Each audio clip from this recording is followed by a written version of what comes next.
Hai teman-teman, pernah nggak sih kalian ngerasa semangat banget di pagi hari setelah nonton video motivasi kayak, wah, mulai besok gue bakal bangun jam 5 pagi, workout, baca buku, terus kerja super fokus. Tapi kenyataannya, besoknya bangun kesiangan, scroll TikTok, dan akhirnya nyalahin diri sendiri. Lalu nyari video motivasi baru, terus terulang lagi. Pernah? Kalau iya, kalian gak sendiri. Saya juga pernah, dan itu terjadi kejutaan orang lain. Dan disinilah letak masalahnya. Kita terlalu sering mengandalkan motivasi buat berubah. Padahal, motivasi itu sifatnya sementara. Hari ini ada, besok belum tentu. Makanya, kita butuh sesuatu yang lebih kuat, lebih stabil. Sesuatu yang bikin kita tetap jalan meski lagi gak mood. Dan itu adalah sistem. Bukan motivasi, sistem. Dan ini bukan cuma teori ya. Ini dijelasin secara ilmiah dalam buku Atomic Habits karya James Clear, buku yang menurut saya pribadi wajib dibaca minimal sekali seumur hidup. Oke, sekarang kita bahas dulu kenapa motivasi itu overhyped. Motivasi itu kayak bensin eceran. Bisa kasih tenaga buat jalan sebentar, tapi cepat habis. Kalau kalian nunggu mood dulu baru mulai ngerjain sesuatu, maka produktivitas kalian bakal kayak roller coaster.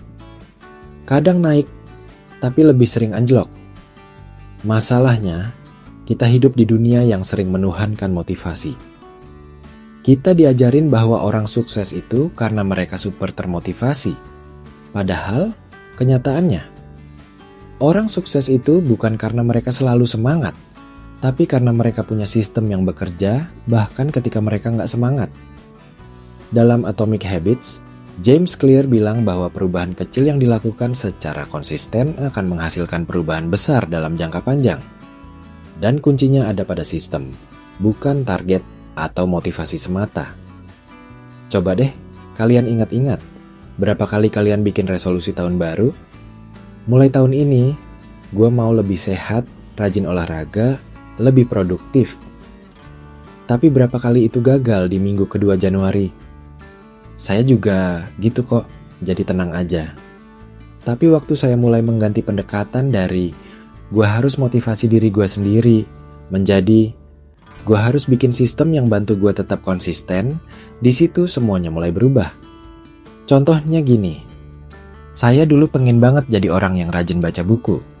Tapi kalau saya nunggu motivasi, saya bakal baca cuman pas lagi feel like it.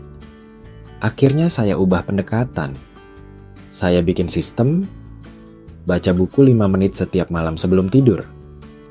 Saya taruh buku di samping kasur, jadi begitu rebahan, bukunya udah ada di tangan. Simple, tapi efektif.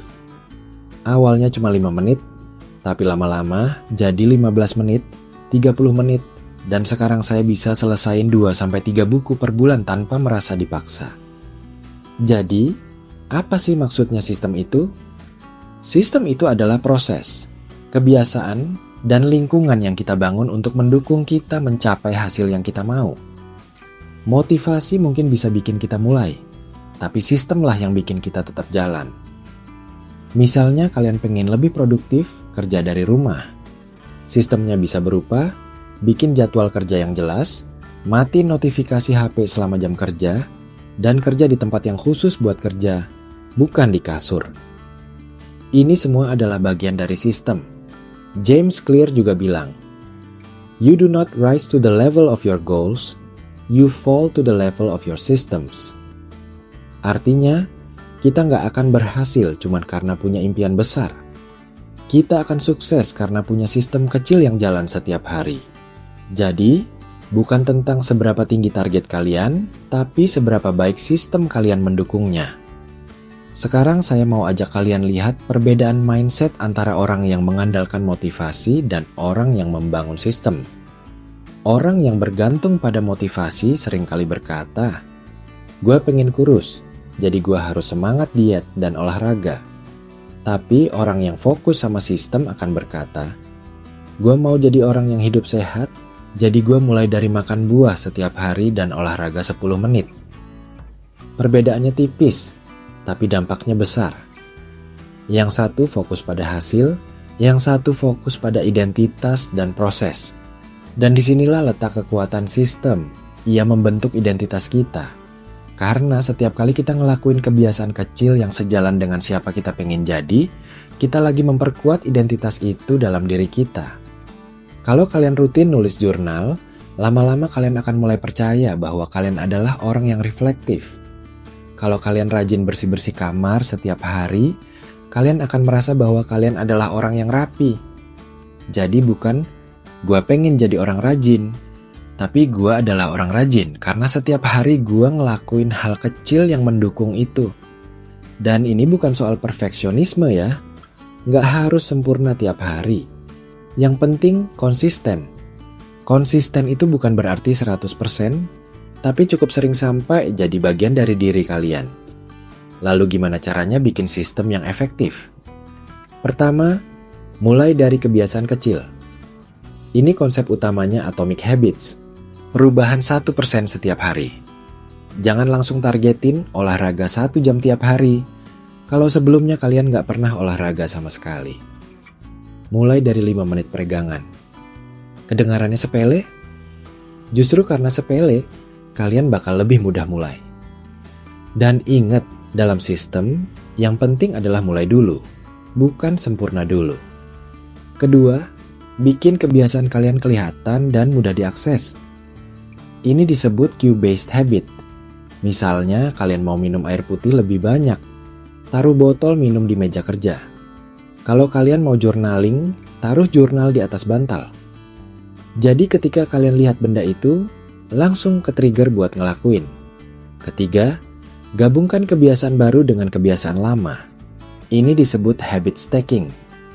Contohnya, setelah gue ngopi pagi, gue akan baca 1 halaman buku. Atau, setelah sholat isya, gue akan journaling 5 menit. Dengan mengaitkan kebiasaan baru ke rutinitas yang sudah ada, otak kita lebih gampang nerima. Keempat, buat sistemnya menyenangkan. Jangan bikin sistem yang bikin kalian sengsara. Kalau kalian benci lari, jangan paksa lari. Cari aktivitas fisik lain yang lebih kalian suka. Naik sepeda, jalan santai, atau bahkan dance TikTok kalau itu bikin kalian gerak. Sistem yang menyenangkan lebih punya peluang buat bertahan. Kelima, track kemajuan kalian. Tandai di kalender, catat di aplikasi, atau coret to-do list. Otak manusia suka lihat progres. Ini bisa jadi pemicu dopamin yang sehat. Tapi ingat, jangan sampai kalian jadi budak checklist. Fokus utama tetap ke proses, bukan ke angka. Dan yang terakhir, bangun lingkungan yang mendukung. Kalau kalian mau berhenti junk food, tapi tiap hari kulkas isinya es krim dan soda, ya susah. Atau kalau kalian mau fokus tapi HP selalu ada di tangan, ya godaan makin besar. Ubah lingkungan, maka sistem akan lebih mudah berjalan. Ingat, lingkungan membentuk perilaku kita lebih dari yang kita kira. Nah, sekarang kalian udah paham kan, kenapa motivasi aja nggak cukup? Bahkan bisa dibilang overrated, bukan berarti motivasi itu jelek ya. Kadang motivasi itu penting buat mulai. Tapi kalau kalian cuma mengandalkan motivasi, kalian akan sering stuck. Solusinya, bangun sistem. Motivasi itu kayak kembang api, terang tapi cepat padam. Sedangkan sistem itu kayak matahari, mungkin nggak selalu kelihatan bersinar penuh, tapi dia stabil, konsisten, dan terus hadir. Kalau kalian pengen hidup yang lebih baik, lebih teratur, lebih produktif, stop nyari motivasi terus-menerus. Mulailah bangun sistem kecil yang bisa kalian jalani tiap hari. Dan ingat, setiap sistem kecil yang kalian bangun hari ini adalah investasi untuk diri kalian di masa depan. Diri kalian yang lebih sehat, lebih fokus, lebih bahagia. Nggak perlu nunggu tahun depan, bulan depan, atau nanti kalau gue udah semangat. Mulailah hari ini, mulai dari yang kecil. Karena pada akhirnya, hidup bukan tentang hal-hal besar yang kita lakukan sesekali, tapi tentang hal kecil yang kita ulang terus-menerus. Dan sistem adalah jembatan yang membawa kita dari siapa kita sekarang menuju siapa kita pengen jadi. Jadi, kalian masih mau nunggu motivasi? Atau mulai bangun sistem? Tulis di kolom komentar ya.